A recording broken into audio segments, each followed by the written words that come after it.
হয়ে গেল।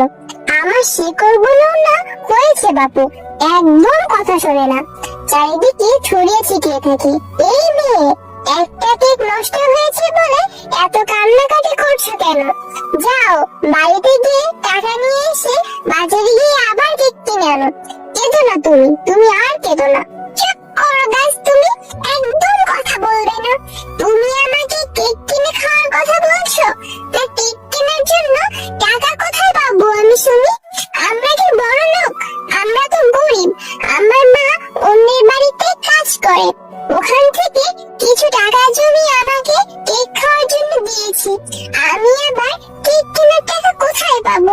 তোমার জন্য আজকে আমার কেকটাই খাওয়া হলো না।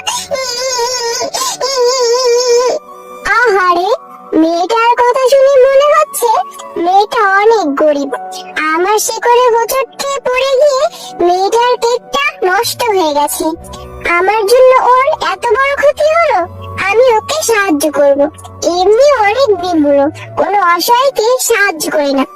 এবার যখন সুযোগ হয়েছে তখন আমি ওকে সাহায্য করব। এই মেয়ে, তুমি আর কেঁদো না। আমার জন্য তোমার কেকটা নষ্ট হয়েছে তো, তবে এর প্রতিকার আমি করব। এই যে আমার গাছে একটা ফুল আছে, এই ফুল তুমি এখান থেকে পেড়ে বাড়ি নিয়ে যাও, আর বাড়িতে নিয়ে আঙিনায় রোপণ করে দিও। দেখবে তোমার সকল সমস্যার সমাধান হয়ে গিয়েছে। তোমাদের সংসারে আর কোনো সমস্যা থাকবে না। ঠিক আছে, তুমি যেহেতু এত করে বলছো, তাহলে এই ফুলটা আমি তোমার গাছ থেকে পেড়ে নিয়ে যাব আর আমার বাড়ির আঙিনায় রোপণ করে দিব। এরপর টয়া, এবার বাড়ির আঙিনায় মাটি খুঁড়ছিস কেন? আর তোর পাশে ওটা কিসের ফুল? ফুলটা থেকে কেমন ঝাঁঝালো গন্ধ বের হচ্ছে। কোথা থেকে আনলি এই ফুল টয়া? ও মা, তোমাকে তো আমি এই ফুলটার কথা বলতেই ভুলে গিয়েছি। এরপর টয়া সমস্ত ঘটনা তার মাকে খুলে বলে। সব শুনে তার মা বলে, কি বললি টয়া? এই ফুল থেকে নাকি গাছ হবে, আবার সেই গাছে নাকি কেকও ধরবে? তোর মাথাটা একদম নষ্ট হয়ে গেছে মনে হয়। এইসব আজগুবি কথা বাদ দিয়ে ঘরে যা, ঘরে গিয়ে পড়তে বস। আমি এখন পুকুর থেকে পানি আনতে যাচ্ছি। এরপর টয়া, ও মা, দেখে যাও কি হয়েছে। দেখো আমাদের উঠানে কত বড় একটা কেকের গাছ হয়েছে, আর গাছে কত রকম কেকও ধরেছে। আমি এখন মজা করে কেক খাবো। কি মজা, কি মজা! খবরদার বলছি টয়া, এই গাছে একটা কেকও তুই ধরবে না।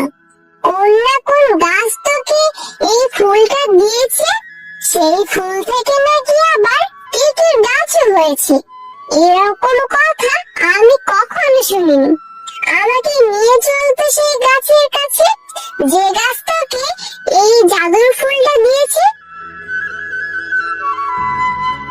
এই গাছ, বলো তুমি কেন আমার মেয়েকে এই ফুলটা দিয়েছো?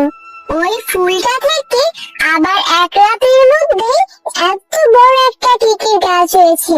কোনো খারাপ কিছুর উদ্দেশ্যে আমার মেয়েটাকে ফাঁসাতে চাও না তো তুমি? নিশ্চয়ই ওই গাছে ধরা কেকে বিষ আছে, যেটা খেলে আমাদের মা মেয়ের ক্ষতি হবে। কেন এই ফুলটা দিয়েছিলে তুমি বলো তো? না গো, তুমি আমাকে ভুল বুঝছো।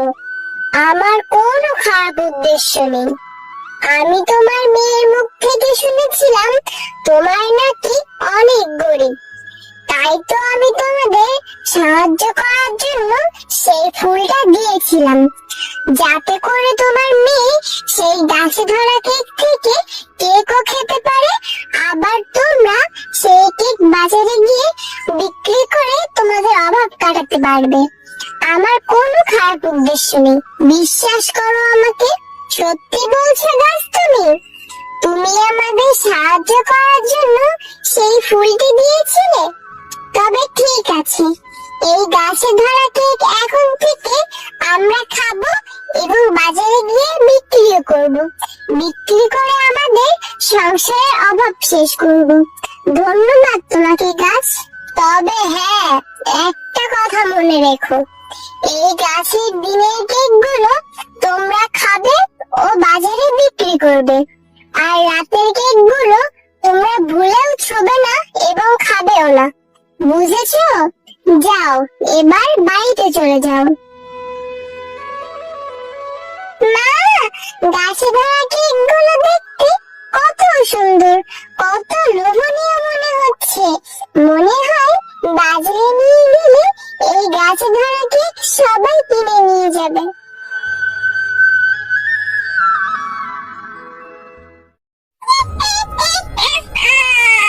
আমি ঠিকই জানতাম এই জাদুর গাছ আবারও কাউকে সাহায্য করার জন্য ওই ফুল ও ফল দিবে।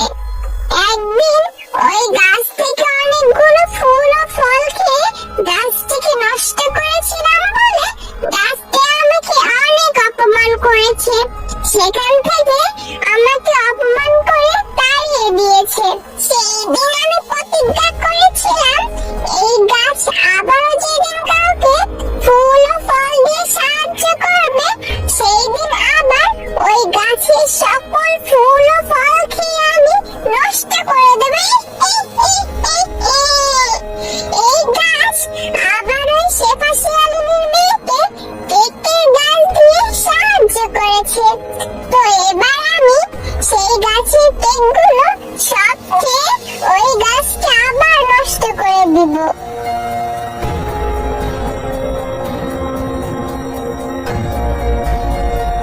এই তো, এইটা সেই কেকের গাছ। এক্ষুনি আমি এই গাছ থেকে সব কেক খেয়ে গাছটিকে নষ্ট করে দিচ্ছি।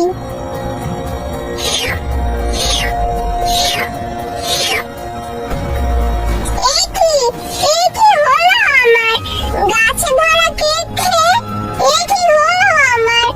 আমার মুখ দিয়ে এমন ব্যাঙের ছায়া বের হচ্ছে কেন? আমার ভেতরটা যে জ্বলে গেল। কেউ আছো? বাঁচাও আমাকে, বাঁচাও! ওরে বাবা রে, ওরে মা রে, মরে গেলাম! বাঁচাও আমাকে, সাহায্য করো কেউ!